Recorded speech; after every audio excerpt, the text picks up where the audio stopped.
Thanks, David. David has a bachelor's in biology from Siena College and has been working with invasive species and conducting habitat restoration for more than 10 years. He began his work in conservation, traveling the country, working in a wide variety of ecosystems and learning a wide variety of habitat restoration techniques, including working with the National Park Service in Alaska and for Audubon California. David joined Audubon New York in 2012 and works to create valuable habitat for birds and other wildlife at Audubon New York's 4 Hudson Valley Sanctuaries.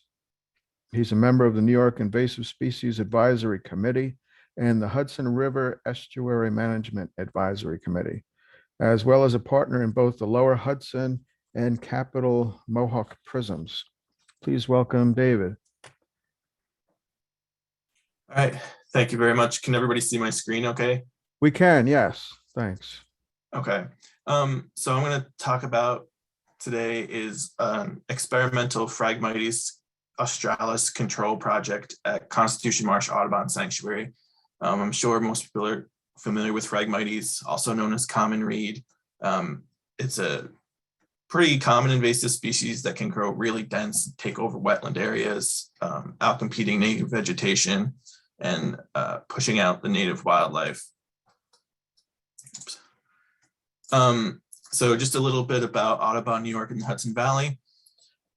We have 4 sanctuaries in the Hudson Valley. 2 of them are tidal marshes along the Hudson River, the Ramshorn-Livingston Marsh, and the Constitution Marsh Sanctuary, which is what we'll be talking about today. We also have the Buttercup Farm Audubon Sanctuary, which we manage as a grassland, and the Rhinestrom Hill Audubon Sanctuary, which is the site of Audubon New York's Healthy Forest Management Demonstration Area, where we demonstrate to landowners, foresters, and other folks how to create healthy forests on their property. In total, it's just over 2,300 acres. Audubon New York also has the Theodore Roosevelt Audubon Center and Sanctuary, which is right on Long Island. It's a nice little place to do bird watching and see a lot of good native plantings. So I will encourage all of you to visit that. So a little bit about Constitution Marsh, where this project is taking place. It's a 270-acre brackish water tidal marsh that is owned by New York State Parks and has been managed as a wildlife sanctuary for Audubon for over 50 years. So Phragmites was first found there in the 1980s. The first attempt at management in this project was done from 1990 to 1993 as a partnership between Audubon New York and the Nature Conservancy. Over time, there have been some fits and starts where the project has kind of started back up and faded away due to staffing changes and funding. But it's really been going continuously now since 2012, at which point there is a maximum of just under 7 acres of Phragmites in the 270-acre tidal marsh. So it was still kind of an early detection, rapid response type project, as most of the marsh was still filled with native vegetation. So here's a map of our 3 experimental patches. The red line shows the original size of the patches. The green is where they are currently. So far with this method, we've reduced the patches by about 65%. Sorry, got ahead of myself there. Each patch started at about 1 acre in size, a little bigger, a little less. And they were all pretty much a monoculture of Phragmites. The technique that we're using is solarization. That's essentially the covering of an invasive species with a plastic tarp type material. And what we do is we encircle the entire patch so it can't spread anymore through the rhizomes, which is the main way that Phragmites patches of around this size spread. The seeds really don't become very viable on Phragmites until there's a good amount of genetic diversity in the patch. So with small patches, it's still pretty much from one introduction and not multiple introductions. So with the low genetic diversity, the seeds aren't viable. So encircling the patches allows us to effectively stop the spread of the Phragmites in a pretty quick amount of time, since the rhizomes can't get through the circle that we make around the patches. So these 3 experimental patches were about 3 acres in total. That means we have just over 3 acres of Phragmites that's spread out in the rest of the marsh over 35 or so different small patches. There's some are only a few stems mixed with native vegetation. So for those patches of Phragmites that aren't the dense monoculture, we use targeted herbicide to treat those areas. All right, so our methodology, how we're doing this. The first step is to knock down the Phragmites. We use 2x8s to crush the Phragmites all along the outside edge, about a swath 24 feet wide. We're essentially making a crop circle out of the Phragmites, just crushing all the vegetation, knocking it down, getting it on the ground. Because as you can see in the picture, the Phragmites can get up to 14 feet tall, and that's really a lot to handle. Next, we roll out our covering, our geotextile material that we use. It's a woven geotextile material that's typically used for erosion control. It's water permeable, which is really beneficial since we're a tidal ecosystem. Each roll is about 12 feet wide. Oops, sorry about that again. So we lay 2 strips next to each other to make a total of 24 feet. This material is extremely durable and resistant to breakdown from UV light. We've been able to reuse the material over multiple treatments. Some of it's been out in the marsh for almost 10 years. So it's kind of a one-time expense. You purchase the roll and then we use it over and over and over throughout the project's history. We like to overlap, which you can kind of see in the picture, the 2 strips a few feet, so no Phragmites can come up through the seams. That's been one of our challenge spots, is where these 2 strips of Phragmites, these 2 strips of geotextile come together. The Phragmites can sometimes poke up through if you don't have enough overlap. The next step is securing it to the ground of the marsh, which is our biggest challenge. So when we first put down the geotextile material in a new area, there's a large amount of thatch, or the down Phragmites, that's still on the ground.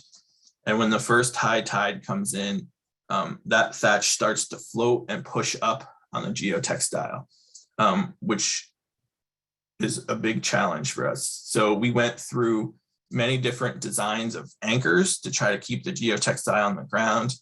We tried using rebar bent in a U shape, but when the tide came in, the thatch just pushed that right out of the ground and the geotextile would come up. So what we came up with was having an anchor that's kind of in the shape of a J with a flat top. And the hook on the bottom of the J there kind of hooks to the root mass of the Phragmites, which keeps the geotextile down. So we kind of use the Phragmites against itself to keep the geotextile down. Doing this in a non-tidal ecosystem would make it much easier, because you wouldn't have that constant pushing up against the geotextile from the thatch due to the rising tide. So we keep the geotextile down for 2 years, and that seems to kill all the Phragmites underneath it. By the geotextile kind of raises the temperature of the soil and essentially cooks the root system. So after the 2 growing seasons that the geotextile is down, we move a little bit further in and knock down the next section of Phragmites. So we're systematically shrinking the patch. And then we move the outer section of the geotextile that we laid down 2 strips. The one that's on the outside is moved over onto the newly knocked down Phragmites. So as you can see in this picture, There's native vegetation in the background. There's bare mud, which is where we're just removing the geotextile. And we're gonna kind of leapfrog the geotextile piece that's down and cover the new Phragmites. So the reason we only move the outside geotextile piece in and not both pieces is because we want to create a buffer between the newly knocked down Phragmites, which is still alive under the geotextile, and the bare mud, which would be easily colonized by the rhizomes of the Phragmites. So that buffer system is really, that buffer area is really critical for the success of the project. And then again, in the photo, you can see the native marsh and then the bare mud, and then the geotextile piece that's been down for 2 years already is kind of right in here. And our seasonal tech is securing the newer piece that's just covered the newly knocked down Phragmites. So that's the control piece. And then another really important aspect of our project is the monitoring. Since we were unsure if this would work, we wanted to do a lot of vegetation monitoring to ensure that, you know, our treatment areas were responding how we wanted to, that there was no Phragmites coming in, that there was no, and that the native marsh plants were recovering as expected. There were no other invasive species that were coming up, because when you remove the geotextile, it's just bare mud, which is really easy for anything to colonize, really. We also wanted to make sure that there was no long-term effects of using this method. So the solarization doesn't just kill the Phragmites that's underneath it, it pretty much kills everything, which could include some soil microorganisms that could be important, that could function in a way that we don't know, that helps the native vegetation recover.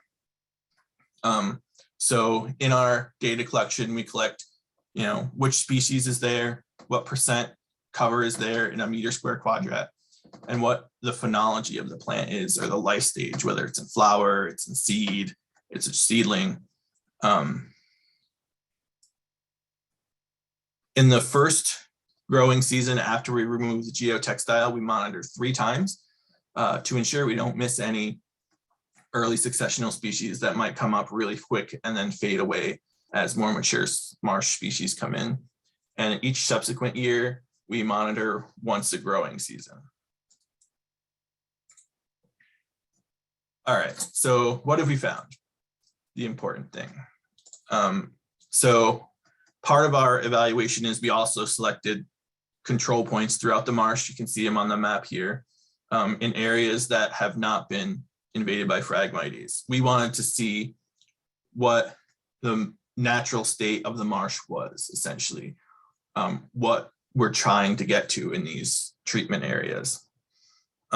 We collected the same data using the same protocol, so we were able to compare the control points to the plots in the treatment areas. And so here are our results. In all, we've observed over 25 different species in our restoration areas, only 3 of which were non-native. Phragmites was one of them. It came up in one of our 60 monitoring plots. The other invasives were purple loosestrife and yellow iris. The common species are listed here on this chart. You know, cattail, arrow arum, wild rice was a big one, broadleafed arrowhead. Some earlier successional species like salt marsh fleabane came up quickly, and then they kind of fade away into the background as the more mature marsh species come in. And so what we found is after only 2 growing seasons, the vegetation community is the same as in our control plots. So the vegetation recovers really quickly after the treatment. But what we also found is the overall composition of the plots took 7 years to become the same as our control plots. And that was mostly due to the amount of organic material in the ground, or litter. Early on, when we first removed the geotextile, even though the vegetation community might be the same as in our control plots, there's a lot more bare mud in each plot, versus the control plots where there is hardly any bare mud. The ground is covered all by a litter layer. So this litter layer is really important for the marsh habitat. It's good habitat for a lot of invertebrates, which is food for a lot of marsh birds and other species that live in the marsh. And that litter layer is also crucial to helping the marsh sustain itself in the face of sea level rise.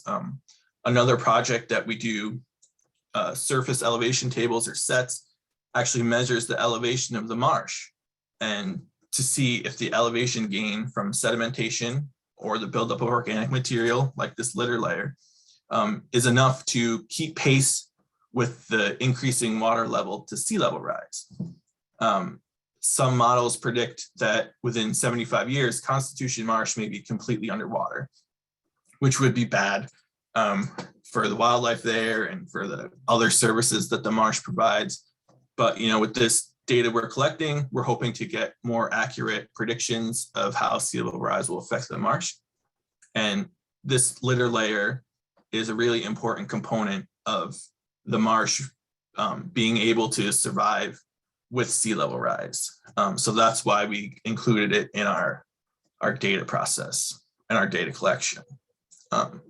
So one thing to think about when looking at these results is it took 9 years for the marsh to go from being invaded, having Phragmites, to being back to a native marsh, so to speak, which is, it seems like a really long time, but when you think that, in a marsh ecosystem, in this marsh ecosystem, each year the plants completely regrow. It's all new growth every year. So it actually kind of makes us lucky that, the growth happens so fast in a forest ecosystem. To go from a invaded ecosystem to back to a natural ecosystem is going to take a lot longer than the 9 years it took for us to kill the Phragmites, and then 7 for the marsh vegetation community and habitat to go back to what it was, which is always a sobering thought for me, to think that, a lot of times we go through grants and things that have a few years of funding, which might be good for treatments, but to actually be able to monitor and ensure that the project is successful can take a lot longer. So that was quicker than I had time for. So does anybody have any questions? I know it's hard to picture making smaller and smaller circles, but I'd be happy to answer any questions to the best of my can.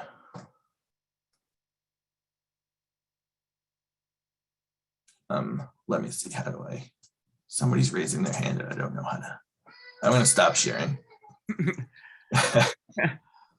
Yeah, hi, Marshall Yeah. Brown, Executive Director of the Long Island Conservancy. I grew up here in Sayville. There's another Roosevelt estate down here on Browns River. It was a cousin, John Roosevelt, and it's a sea of Phragmites as far as the eye can see. And we've been working to countervail Phragmites, if you will, with red maple swamp plantings. Mm-hmm. But what I'm really curious about is how one would price out removing Phragmites from that whole swath, especially since at some point one would hope there'll be money coming from the federal government for a climate conservation corps. And I think large scale invasive removal should be at the top of the list of that. Yeah, there's a lot of marshes that are just seas of Phragmites. One of the reasons we were able to use this method, kind of a more mechanical method, to try to, is because, at this size, the Phragmite seeds aren't really viable. They have really low viability. Once you get into those areas where it is the sea of Phragmites, you get into a seed viability issue, which then, we're lucky because we can control it. It's a small patch, it's not going anywhere, and it's not spreading from seed. So that was really, I like to call it this, like the slowest rapid response in history. You know, it's 10 years later, but the Phragmites hasn't been able to spread because its seeds aren't really viable. So if, you know, those big seas of Phragmites, a lot of times really herbicide is the only option for those. I know. Well, we're finding shade and taking nutrients away. It's also a long play, but yeah, you know, they don't like either. And I do know the DEC at Piermont Marsh is doing some of this technique, but they're kind of doing it the opposite. You know, we've talked to them a lot, and they encircled their rare plants with this material, and so they're keeping the Phragmites out that way, and they're expanding their good into the Phragmites. So that would be an option if it is a sea of Phragmites, so to speak, and you have some good pockets of good. You still protect those pockets of good. This method. Well, thank you for your work. We got to figure this one out. All right, good questions, Marshall. Thank you. David, we have some questions in the chat, and I have a couple questions too. Just so I'm clear, those stands of Phragmites, were they contained or were they eradicated? Did you go all the way through the stand? Yeah, they're currently contained. Okay. Our 3 stands are currently contained. We've reduced the total acreage by about 65%. Great. And that's our next step, is we want to see if we're actually able to eradicate it with this method. I know, you know, some research has shown, and even our incidental research in the spots where we've herbicide much smaller patches for 4 or 5 years, and that doesn't really, it's still there, you know. Right. Herbicide isn't necessarily a guarantee to eradicate either. Right. But we are definitely focused on control and reducing the amount as much as we can.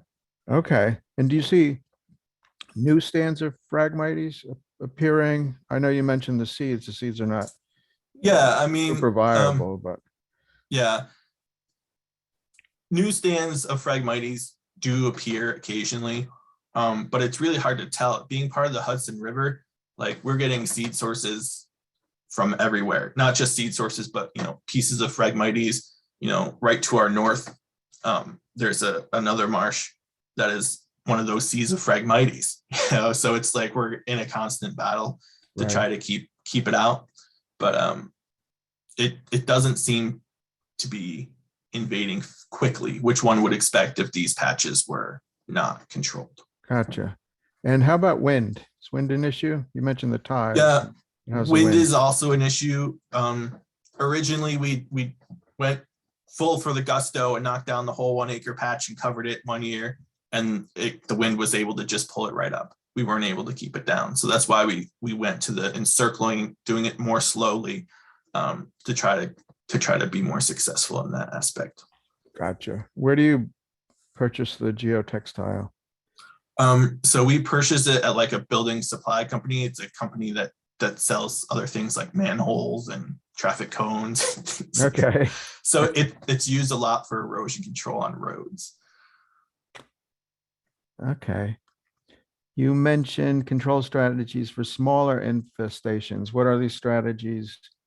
And what is the minimum surface area that solarization should be attempted? And maybe the maximum too.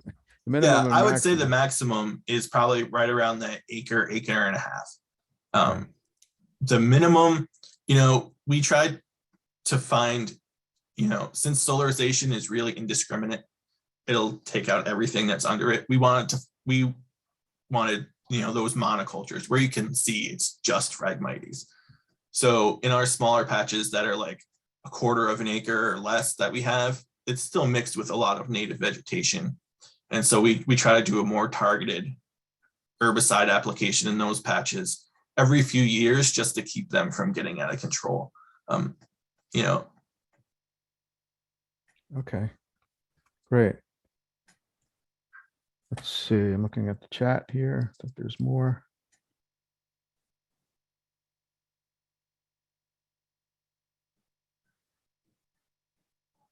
I think that's it in the chat. Okay. Do you have rare? I have a couple more questions though. Do you Yeah. have threatened or endangered species that are in the vicinity where you're working, immediate vicinity?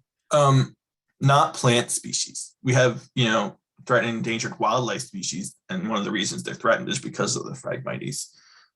But that's part of our pre treatment is we do make sure we do vegetation surveys. We've had rare plant surveys done in the marsh, and there's not really any in the vicinity of the Phragmites. It's the Phragmites is pretty much pushed out everything else in those areas. All right. This is great. And do you have plans to finish off those stands with herbicide or something? The We're remaining gonna try to stands? we're gonna try to finish these stands off using the geotextile. The geotextile. So you keep squeezing in on it? Yep. Like Each layer by every 2 layer? years we squeeze in and make the patch smaller and smaller. And some of our patches we're gonna hopefully completely cover this year. So in 2 years we'll figure out if it works. Yeah, no, that's cool. And that's a good strategy. I like it. It addresses some issues that come up with larger stands that we have here on Long Island and some locations that we probably wouldn't be able to herbicide such a large stand, but if we could Yeah. shrink it, if we could squeeze it into a smaller spot, maybe we And could. this technique it's labor intensive, but the cost output is a lot lower. You buy the materials originally, and then, like I said, some of this geotextile has been out there 7, 8, 9 years, and it's still being used. So, Really? it's more you're just paying for labor instead of having to do multiple herbicide treatments over and over and over again, which is cost prohibitive in some cases. Well, that's pretty amazing that it lasts that long out in the sun. Wow, Yeah. 7 to 8 years. That's great. Any other questions, anyone? Yes, David, hi, Marshall here. Yeah. Mosquito ditches, was that what I was seeing in your diagram? No, so the Constitution Marsh has a really long history of being really messed up by people. So in the 1800s, someone tried to drain and farm it. So those were actually drainage ditches that were dug. Wow. They put in dikes on either side, shut off the water. So it has a long history of being disturbed, which is probably where the Phragmites came from. Well, yeah, I was having a conversation with a colleague this morning about dealing with frag and mosquito ditches, and we're looking at recommending that fill go in to plug up all those mosquito ditches, because we're growing increasingly suspicious that the destroying hydrology of those places has led to the frag. So if we can restore it by filling in all those ditches, maybe that's another way of or an additional way of helping out here. What do you think? Yeah, there's been talk. I know, again, I said Constitution Marsh is really disturbed even now. We're inside the railroad tracks, so our hydrology is still not natural because of the railroad tracks is blocking a lot of the water that's supposed to be in there. So the material we made the J-shaped stakes out of, you can buy rolls of it from like a Home Depot or Lowe's. It's a guide wire for chain link fence. So it's just a small metal wire that we fabricate into the J-shaped stakes. Great. David, what does your labor look like? Is it all done by staff? Do you have seasonal staff? Do you work for, it's you have it's done by businesses? it's done by myself and our seasonal staff. We've taken volunteers out in the past, but it's really hard for volunteers. It's a hard day's work to do it. But it's mostly done by myself and our seasonal staff. All right. And permitting went well? DC permits and all? Yep. There's a lot easier to do things that's not herbicide based. Right. We're not putting anything permanent out there. So everything's pretty easy on that. Very cool. Right. Thank you very much. All right. Thank you, David. Thank you so much. Mhm. Yeah, I know.